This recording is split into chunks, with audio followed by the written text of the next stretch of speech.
Ayan guys, at nandito pa pala nanay. At si Dagay pa binibisita ko. Nagdala po ako ng gamot. Ay, ito pala Dagay, oh, yung gamot mo. At dito po siya matulog. Nasaan na? Oh, nakalimutan mo yung vitamins mo. Ay, meron ka pa nito. Yung isa yan na panggabi. Oh, ito yung hinahati, oh. Yan.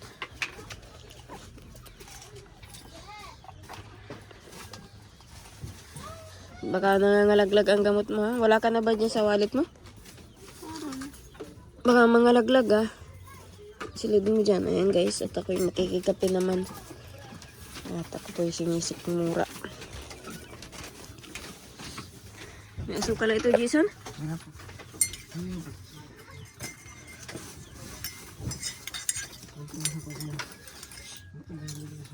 Magkano si Jason? Nanay, parte. Ano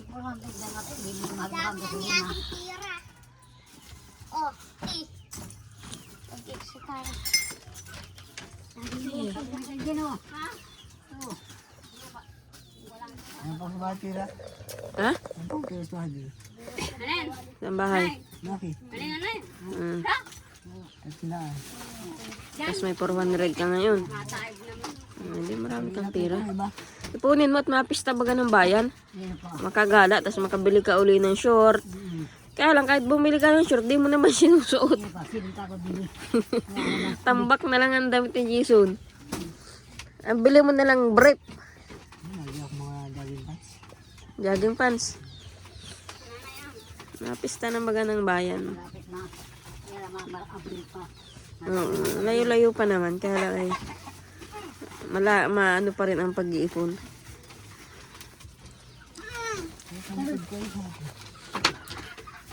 Babasa ang loob ko. Kapag ulit, babasa akong balis. Babasa ang aking tub. Ano binibili ni Papang ulam? Wala na doon, si Baga na ang mabili. Ah, yung ba? Mabili. Buti kung meron pang 100 na isda. Gana. Wala na nga 100 ng isda. Hindi ko nga isindaan o kumumili. Kailan? Sa dahil pa pang ulit na yun. Yung bangus yun. Bangus, sindaan piraso. Piraso sindaan. Bangus, hindi. Ah, 1 peraso, maliit. Ay, maliit lang. Yung bangus, isang daanin. Hindi ka naiinip dito Dagay. Bukas mauwi ka sa bahay. Katulong mo kasi na ikaw nanay maghango. Si Ate Jen. Ay, layo. Ay, layo. Malayo. Ay, Malayo sa kalsada. layo. Eh. Sa mahon. Ay. Ibig sabihin, mas malayo pa doon sa inulingan yung kay Aler. Doon ay sa... Naman. Kapit yung konti naman yun. Yeah. Kaya lang puro ahonin. Tatlong ahon nga, sigido. Pagkatapos ang lusong, di pantay. Halakad ka. Ahon ng ahon. Nangatob na ang tuhod, wala pang kinain. Pag-ahon. Nakapot ka ko yung Minas Pawis. Kaya ko siya, dadawin na. Magtawag ko lang yung ang daya. Siguro, tatlong hapon. Kapot na hapon. Sila isang hapon. Di ba pwede magdalaw-dalaw niya si Baga? Ang daya, ang dalawa. Nakapot ako siguro. Dalawa lang. May luka pa dito lang eh. Baka nagtitimpla ka ng...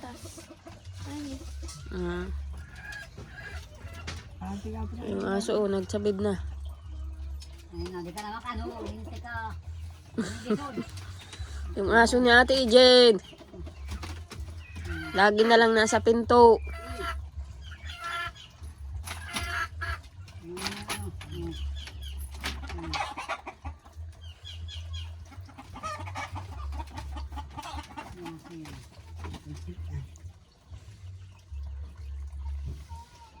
Ako kayo sa gandahali. Baka hindi na sa gandahali. Magbiyahe pa sa naman. Si Bibi. Ano Dagay, dito ka lang. Uwi na ako sa bahay.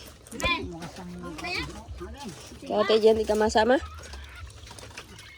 Ate Jen. Nagdala lang kang gamot ni Dagay. Para may inumin po siya ngayong gabi. Magkatay ka natin dyan ng manok.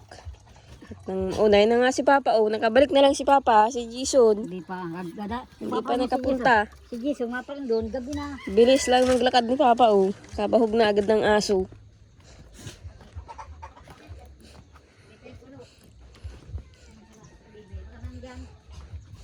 Rona?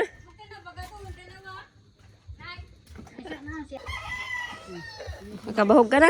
Oo, binagawa ko na yung baboy natin. Ah, Hindi ko lang natubigan. Dali-dali na ako. ay, bakit di natubigan? Dali ko ako sa rino ay. Ayos. Ay, balikan na lang ni Jason. Oo, Hindi pwedeng di mainom yan. Maghapon na yung di nag-inom. buhaw na yun. Para sa tao yun. At hindi nga ako nakapunta kanina. At sobrang init kanina. Yan pa. Masakit ang ulo ko kaninang tanghali. Kaya hindi ako nakapuntang babuyan. Bagang na yun, Jisoo. Lagyan ng tubig.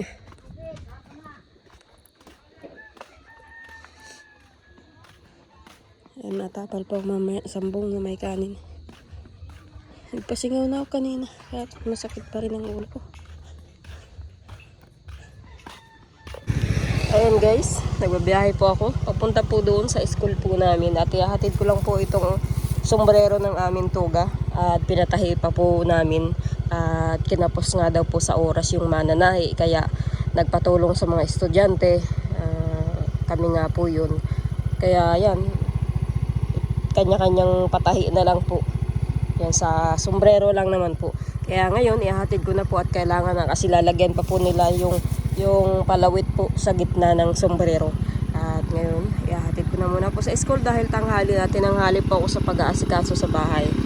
At syempre, ayan guys, hindi pa po ako nakain ng tanghalian. Sabi ko ipagbalik ko na lang.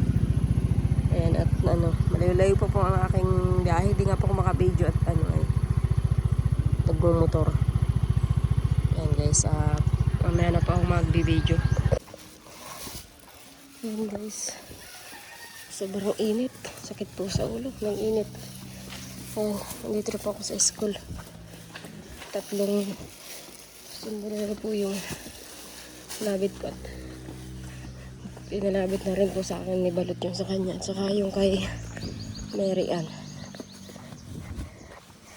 Ayan, sana may teacher pa dito kasi parang litera na yung mga estudyante.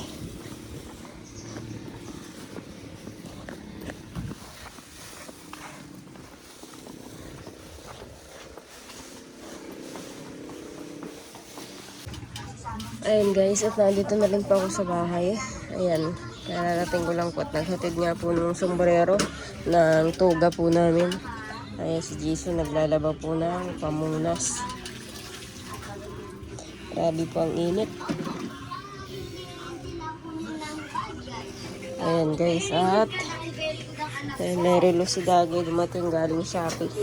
Binigay lang po ito Ate Baby.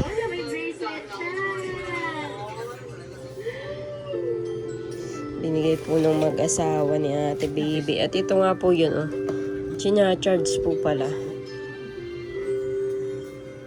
Ayan, maraming salamat po sa inyo ni Ate Baby. At ni Kuya. Siya po yung nagbili nito sa Shopee. Maganda naman po. Para po siyang, cellphone. Touchscreen.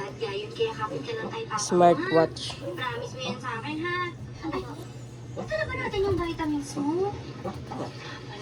Pero nakalagay naman po ay Basta sinasabi mo lagi kita para kailangan mo bumili ng waterproof dun sa Shopee.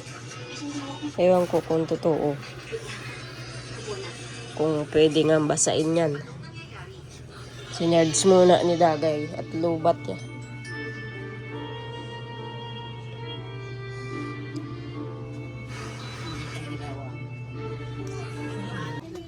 Ayan guys, sobrang init. Nandito po ako sa nabili po ako ng ikmo at si Totoy pa ipabubugahan ko po kay Lola. Wala pong ikmo si Lola kaya papahirot ko rin po at masama ang pakiramdam. Yung itsura mo pati, parang niyagit. Wala kang nabuta. Init ko na po.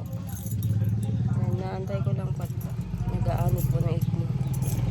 Ato nila ako ng 20 pesos. Ayan po yung ikmuhan. Oh. Galing nga pa ako sa bayan. Nagbili rin po ng gamot ni Tutoy.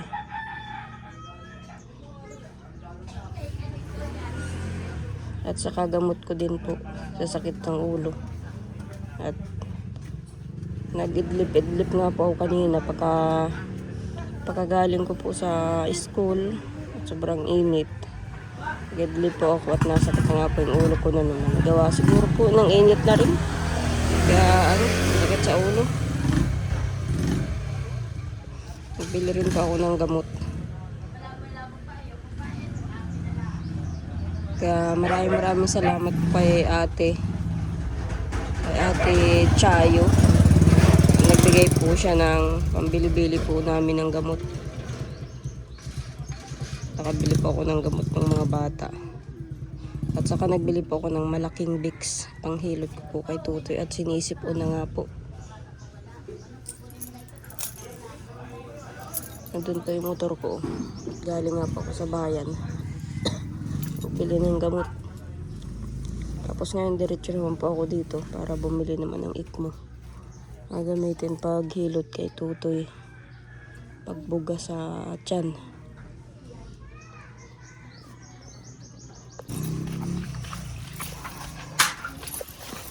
Ayun guys, at nakabili na pa akong ikmo.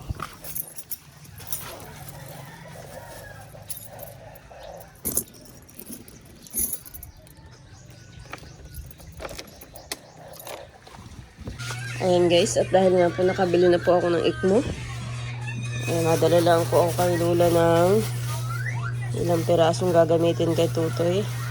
At syempre malaga naman po ako ng para sa akin, para sa hangin at lamig. Ayan, at ito, bili po ako ng talong kanina, 1 kilo po ito. Talong.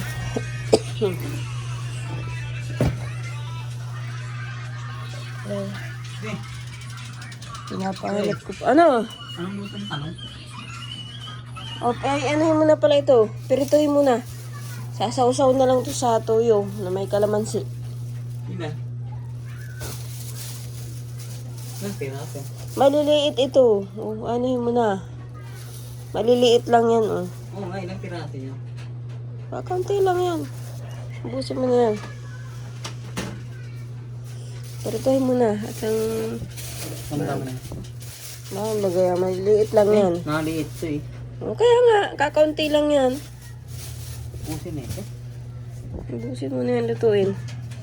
Saan naman si Tutoy? Pinahanap ko po si Tutoy kay Jason at ipapahilot ko nga po mamayang gabi sa kaya yan atakihin ng lagnat. Katulad po kagabi. Pag-araw, naglalaro po siya. Kahit na sinisipon. Ayan na yung batang yun. Anyways. Huli ka na. Dito na. Armusay, tanghali mo tuloy tanghalian. Pagkakapon tanghali sa malo at tumanan.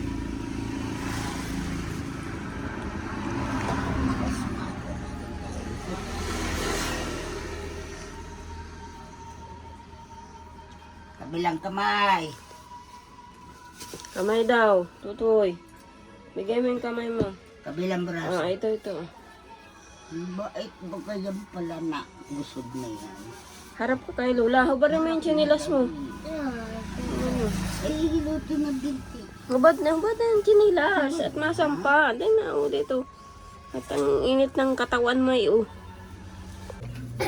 Ayan guys, at naipahilot ko na po si Tutoy dahil hapon na naman. Ayan, maluto sana pa ako ng tinolang manok. Kaso ay bukas na lang para nandito si Dagay. Kasi wala po dito si Dagay at hapon na, nandun po pala nanay matulog. Pero may gamot naman po yung dala. Ayan, malaga muna po ako nito. Pabili pa nga po pala ako ng kutsilyo namin na panghilis-hilis dito sa bahay. Bukas na nga lang. At kanina pong tanghali, di naman po ako nakapagluto ng ulam po namin. At ayan, nagpunta nga po ako sa school. Tinanghali. Tapos may ginawa pa po ako. Kaya hindi makaluto. Bukas na lang. Pag uwi uli na dagay, malaga na muna ako nitong luyan dilaw. Ay ano, wait mo. Pag inom-inom. Sabi ni Lola, hindi daw ito purong ikmo na. Iba na daw yung lasa ay. Pero ikmo naman siya.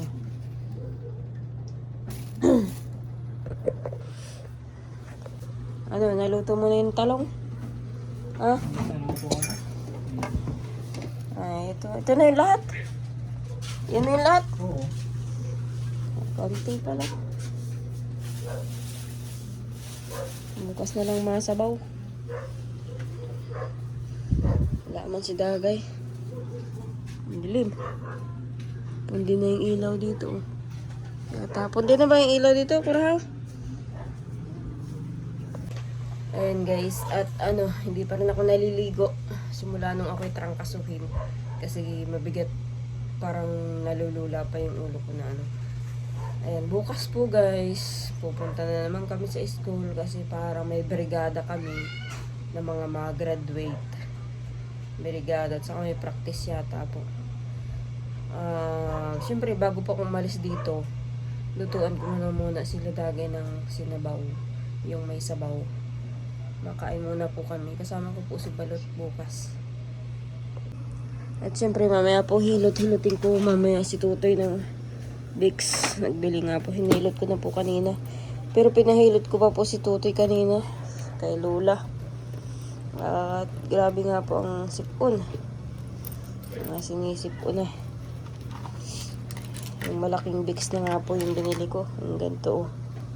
Tapos nagbili na rin po ako ng kating ko. Ayan, maraming salamat po kay Ate Chayo. Binigyan po kami ng pambili-bili. At saka nagbili po ako ng lagundi. Ipinain ko nga po yung mga bata. Ang nasa rep yata po. At saka nagbili po ako ng mga gamot ko. Nag-inom na ako kanina. At hindi pa nga po ako natigil ang sakit ng ulo. Mga gamot ko dito. Ayan.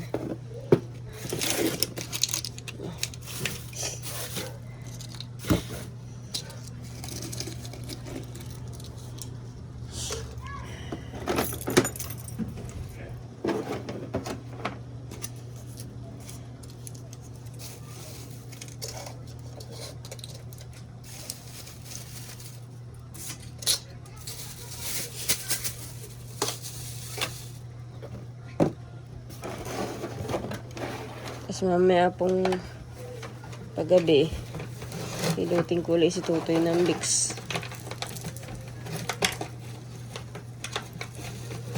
Sa init po siguro ng panahon. Ayan, kumukulo na yung aking nilalaga na luyan dilaw at ikmo. Akin pong iinom-inumin. Siyempre bukod po sa tablitas na iniinom, kailangan din po may herbal kahit papaano baga po. Kaya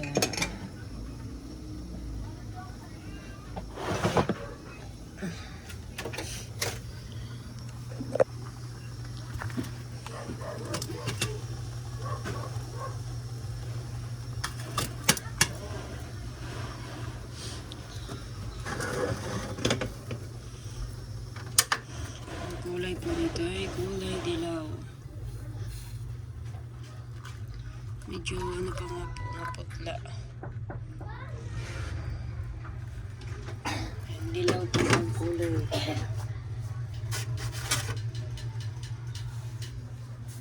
Toy? Ano ka?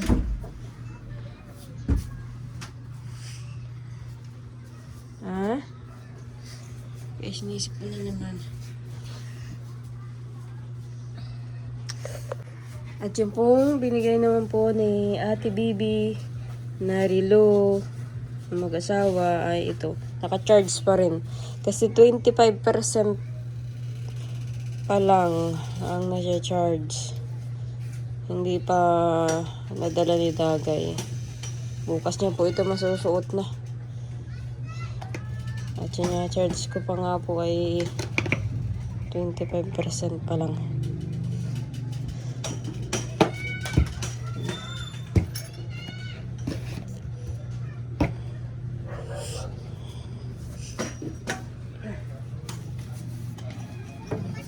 Gusto ko nga pong ito, medyo malaki po sana dito ang mabili ko. Para pang taga-taga po sa ano, yung malalaking isda. Yung pag may ulam kaming isda. May yung medyo malaki-laki sanang itak. Maliit po yung kutsilyo na yun ay.